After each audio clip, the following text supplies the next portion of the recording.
Pembaruan kontrak Romagnoli memasuki babak baru. Semenjak kedatangan Fikayo Tomori dari Chelsea, perlahan posisi inti Alessio Romagnoli mulai tergusur.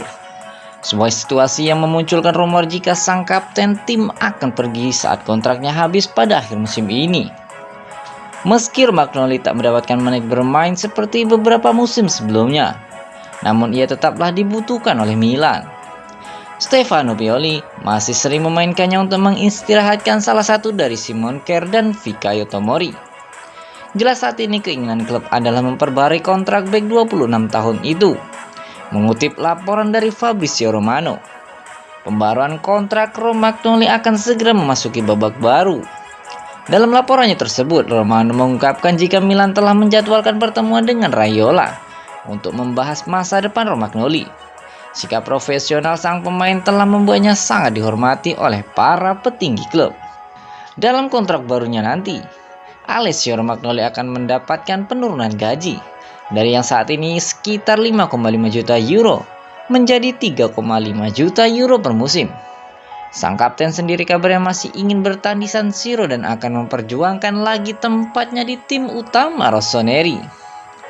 Namun masalah dari pembaruan kontrak ini adalah agen dari Romagnoli, Mino Raiola. Sudah menjadi rahasia umum jika super agen itu tengah terlibat perseteruan dengan para petinggi AC Milan sesuai saga transfer Donnarumma di musim panas kemarin. Dalam keterangan terbarunya, Raiola masih memberikan keterangan yang menggantung dengan mengatakan pasar masih berakhir pada bulan Mei. Pasar masih berakhir pada Mei. Saya tak tahu kami akan bekerja, ujar Mino Raiola kepada Tutto Mercato. Beberapa sumber sempat mengaitkan jika Romagnoli akan coba ditawarkan Mino Raiola ke Juventus secara gratis. Namun sang pemain diyakini lebih memilih untuk bertahan. Menarik kita simak bagaimana drama baru antara Milan dan Mino Raiola kembali berlangsung musim ini.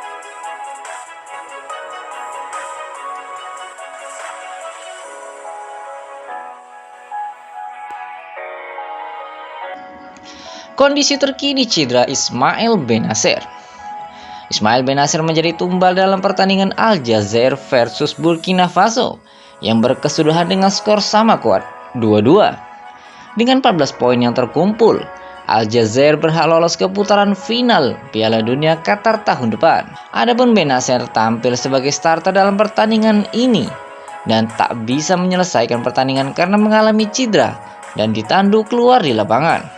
Pemain AC Milan itu ditarik pada menit ke-87 dan digantikan oleh kompatriotnya Abdelkader Bedran dengan kompetisi Serie A yang akan berlanjut pada akhir pekan ini. Milanisti tentu dibuat was-was oleh kondisi jenderal lapangan tengahnya tersebut. Selain karena akan menghadapi tim kuat Fiorentina akhir pekan ini, rossoneri juga akan bertandang ke Spanyol untuk melawan Atletico Madrid pada tengah pekan depan dalam ajang Liga Champions. Namun mengutip laporan dari Semper Milan, cedera Ismail Bennacer sepertinya bukanlah masalah serius. Gelandang berusia 23 tahun itu hanya mengalami cedera otot ringan. Beberapa foto terbaru juga memperkuat dugaan tersebut. Bennacer menyapa penggemarnya usai memastikan negaranya lolos ke putaran final Piala Dunia Qatar dengan raut wajah yang tak seperti orang yang sedang menahan rasa sakit. Bagaimanapun, Bennacer akan menjalani pemeriksaan lebih lanjut untuk memastikan apakah ia mengalami cedera parah atau tidak di Milanello. AC Milan sendiri tengah berupaya untuk memperpanjang kontrak Ismail Bennacer hingga 2026. Diharapkan proses pembaruan kontraknya dapat selesai sebelum akhir tahun.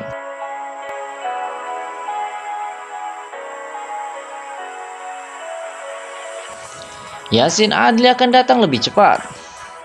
Yacine Adli tampil begitu mempesona bersama Bordeaux musim ini.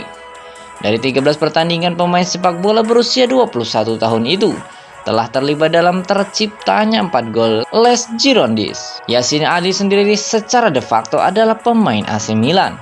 Statusnya di Bordeaux adalah pemain pinjaman selama semusim.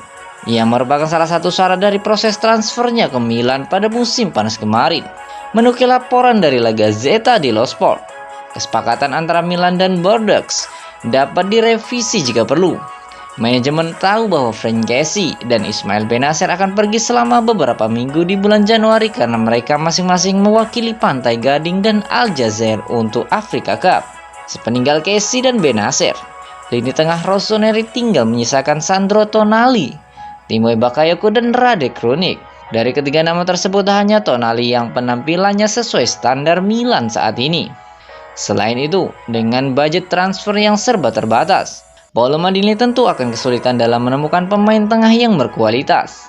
Mendatangkan Yassine Adli lebih cepat bisa menjadi solusi terbaik bagi AC Milan saat ini. Sang gelandang sendiri sudah beberapa kali menunjukkan ketertarikannya dengan AC Milan, dan tak akan menjadi masalah bagi Adli untuk bergabung dengan Milan di bulan Januari nanti. Namun masalahnya adalah apakah Bordeaux bersedia melepas salah satu pilarnya Januari nanti.